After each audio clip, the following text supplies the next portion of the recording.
కాకినాడ జిల్లా గండేపల్లి మండలం సూరంపాలెంలో గల ప్రగతి ఇంజనీరింగ్ కాలేజ్, ఆదిత్య యూనివర్సిటీలో ఉమ్మడి ఉభయ గోదావరి జిల్లాల పట్టభద్రుల ఎమ్మెల్సీ ఎన్నికల ప్రచారం జరిగింది.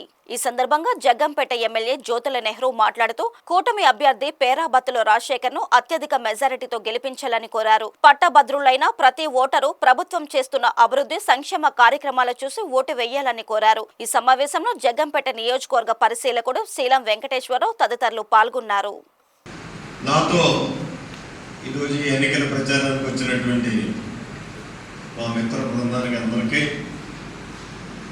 ముఖ్యంగా ఈరోజు ఓటర్ మహాశయులు ఇక్కడ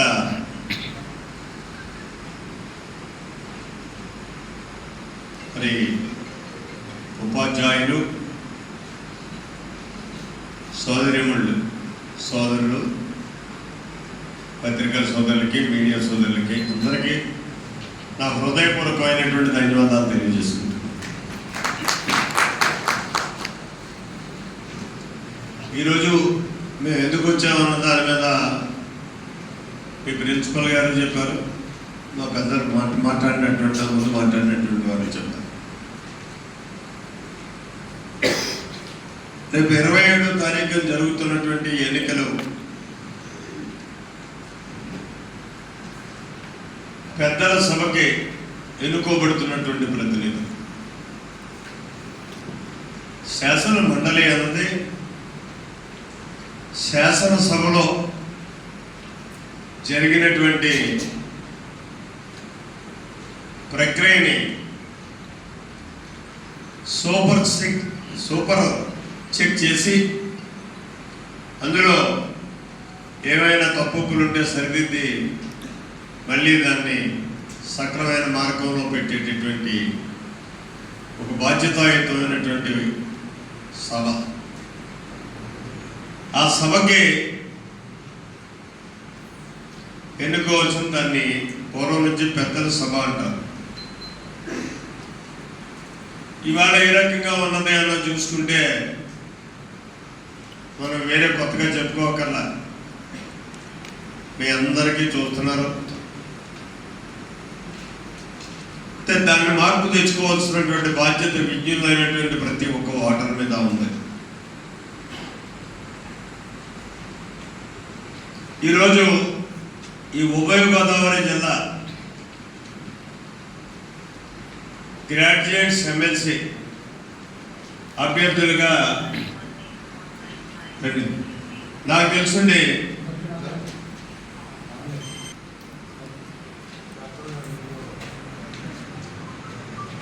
నేను ఇక్కడ ఆ 34 మంది అభ్యర్థులకు గుణగణాల మీద పోదర్చుకోలేను. విజ్ఞతతోటి ఒక్కసారి మీరు ఆలోచన చేయండి. గత ప్రభుత్వం చేసిన విద్య గౌరవం కావాలి. అలాగే మీకు కావలసిన సదుపాయాలు కానీ, మీకు కావలసిన డిమాండ్స్ కానీ నెరవేర్చాలంటే మన పేరాబత్తుల రాజశేఖర్ గారు, అలాగే కూటమి అభ్యర్థి అయిన పేరాబత్తుల రాజశేఖర్ గారిని మీ అమూల్యమైన 1వ గుర్తు పేరాబత్తుల రాజశేఖర్ గారు అని పేరుండి 1 అని వేయాలి. ఆ 1 కూడా ఏంటంటే బూత్లోకి వెళ్ళిన తర్వాత వాళ్ళు ఎలక్షన్ ఆఫీసులో ఇచ్చిన పెన్నుతోనే మీరు 1 అని వేయాలి. ఎందుకంటే చాలామంది మాకు తెలిసిన లోనికి వెళ్తారు, వెళ్ళిన తర్వాత కంగారు పడి 1 వేసి దాని చుట్టూరు చుడతారు, అది కూడా ఇన్వాలిడ్ అవుతుంది. కాబట్టి మీ అందరూ ప్రత్యేకించి చంద్రబాబు నాయుడు గారు విద్యకి ఎంత ప్రాధాన్యత ఇస్తారో, అలాగే లోకేష్ గారు కానీ, అలాగే పవన్ కళ్యాణ్ గారు కానీ, బీజేపీ కానీ మీకు తెలుసు. కాబట్టి మీ అందరూ గ్రాడ్యుయేట్స్ కాబట్టి మీకు ఎవరో చెప్పనవసరం లేదు. ఏది మంచి ప్రభుత్వం, ఏది చెడు ప్రభుత్వం, మిమ్మల్ని గౌరవించే ప్రభుత్వం ఏదనేది కూడా మీ అందరూ తెలుసు.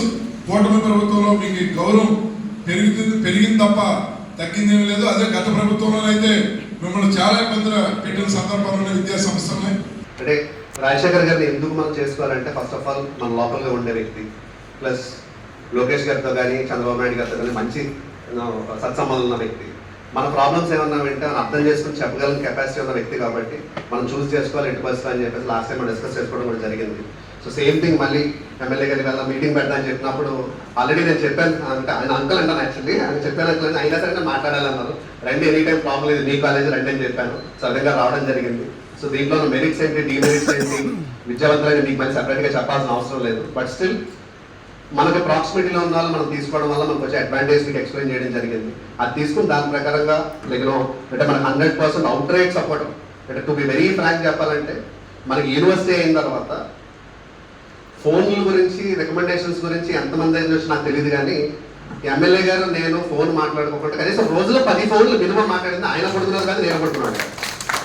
ఈయన సింగిల్ హ్యాండెడ్గా మన ఆదిత్య యూనివర్సిటీకి 200 అడ్మిషన్లు చేశారు. టు వెరీ ఫ్రాంక్ మనం అంటే అంత ఇష్టం, అంత సపోర్ట్ చేస్తారు, అవుట్ రైట్గా మన కోసం నిలబడతారు అలాంటి వ్యక్తి.